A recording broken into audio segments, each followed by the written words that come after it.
আলাইকুম। দেখেন, আমরা কত নিচু মনের অধিকারী। একজন মানুষকে আমরা 10 লাখ টাকা দিবে বলে কিডনি বিক্রি করার জন্য তাকে প্রলোভন দেখাই। তার কাছ থেকে আমরা কিডনিটা নিয়ে তাকে আর টাকা দিই না। তাকে মাত্র 50,000 টাকা দিয়ে তার সাথে আর কোনো যোগাযোগ নেই, তাকে কোনো টাকা দেওয়া হচ্ছে না।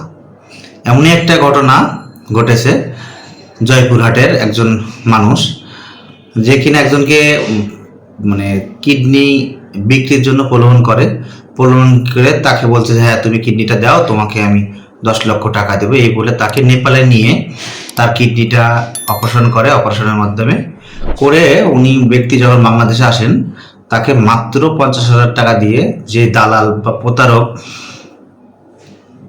ওনাকে 10 লাখ টাকার প্রতিশ্রুতি দিছে টাকার দিবে, সে আর তার সাথে যোগাযোগ করে না, তার সাথে কোনো ধরনের কন্ট্যাক্ট করে না। তো এরপরে ওই ব্যক্তি একটা মামলা করেন। মামলার পরিপ্রেক্ষিতে ওই দালাল ব্যক্তিকে পুলিশ গ্রেপ্তার করছে। তাহলে দেখুন মানুষের চরিত্র কতটা খারাপ, যে একজন মানুষকে সে অভাবের কারণে কিডনি বিক্রি করছে, তাকে তার যে প্রাপ্য সেটাও দিতে যাচ্ছে না। এই হলো আমাদের বাংলাদেশি এবং বাংলাদেশিদের অবস্থা।